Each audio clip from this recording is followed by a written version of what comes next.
Hello everyone, welcome back. तो हमारी last classification है ब्रिजिंग लिगेंड्स।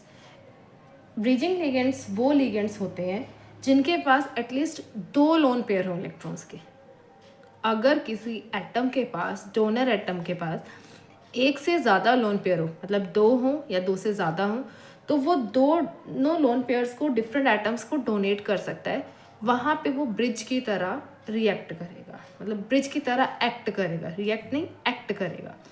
ब्रिज की तरह एक्ट करने का जो है, इस तरह से हम रिप्रेजेंट कर सकते हैं। जैसे Cl है, हमने पढ़ा था Cl नेगेटिव है, ये एक लिगेंड की तरह बिहेव करता है। Cl नहीं करता है, ये याद रखना है। कोई भी एटम तब तक लिगेंड की तरह बिहेव नहीं करता है जब तक उसका ऑक्टेट खुद का पूरा ना हो। ये मैंने आपको प्रीवियस लेक्चर्स में बता रखा है।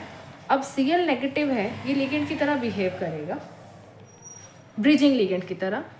Cl के पास 4 लोन पेयर्स हैं। अब एक से ज़्यादा जब इसके पास लोन पेयर है तो वो डिफरेंट एटम्स के साथ कंबाइन कर सकता है। ये इधर भी अपने लोन पेयर डोनेट कर सकता है और इधर भी अपने लोन पेयर डोनेट कर सकता है। तो दोनों को जोड़ने वाला बन गया है ये। तो ये एक ब्रिज की तरह यहाँ बिहेव कर रहा है। तो Cl क्या है? Bridging ligand. मतलब ऐसा लिगेंड जो दो एलिमेंट्स को या दो मेटल्स को अपने इलेक्ट्रॉन डोनेट करे और उनके बीच में एक ब्रिज की तरह बिहेव करे, उसे बोलते हैं ब्रिजिंग लिगेंड। और कंडीशन ये है कि उस लिगेंड के पास एक से ज़्यादा लोन पेयर होना चाहिए। 2 लोन पेयर तो एटलीस्ट होने चाहिए वहाँ पे। अब जैसे SCN नेगेटिव ही है, ये SCN बार बार आ जाता है। सल्फर के पास 2 लोन पेयर है, उसके बाद कार्बन और उसके बाद नाइट्रोजन के ऊपर नेगेटिव चार्ज है।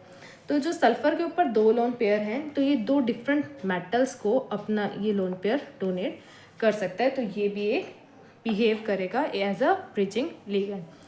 अब जो OH2 है, वाटर भी तो बिहेव कर सकता है ब्रिजिंग लिगेंड की तरह।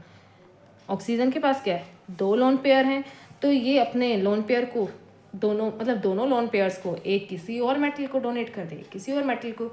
तो ये भी ब्रिजिंग लिगेंड की तरह बिहेव करेगा।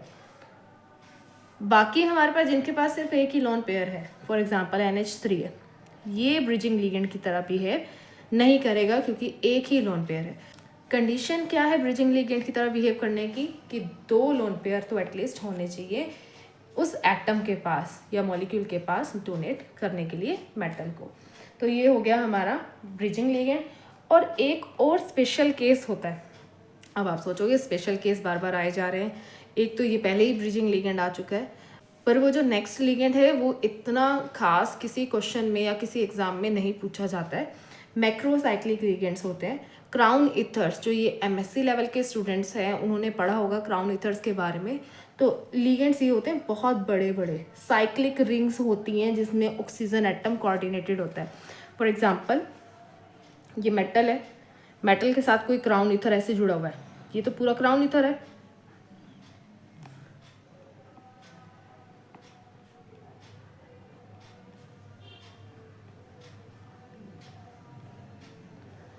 अब ये पूरा ही एक लिगेंड है और ये ऑक्सीजन के थ्रू यहाँ मेटल के साथ कोऑर्डिनेटेड है। तो ये होते हैं मैक्रोसाइक्लिक लिगेंड्स, जो बहुत लार्ज मॉलिक्यूल्स होते हैं। इसके बारे में कोई भी क्वेश्चन नहीं आता है, आपको सिर्फ ब्रिजिंग लिगेंड तक ही इसमें पढ़ना है। तो ये हो गया हमारा टाइप्स ऑफ लिगेंड्स का टॉपिक कंप्लीट। नेक्स्ट क्लास में हम करेंगे वर्नर्स थ्योरी। इसकी थ्योरी स्टार्ट करेंगे अब कोऑर्डिनेशन कॉम्प्लेक्सेस की, फिर उसके बाद वर्नर्स थ्योरी के बाद वैलेंस बॉन्ड थ्योरी और उसके बाद CFT क्रिस्टल फील्ड थ्योरी करेंगे। नेमिंग भी हम इन बिटवीन करेंगे इन मॉलिक्यूल्स की और फिर हमारी ये यूनिट कंप्लीट हो जाएगी। तो आज के लिए सिर्फ इतना ही। Thank you.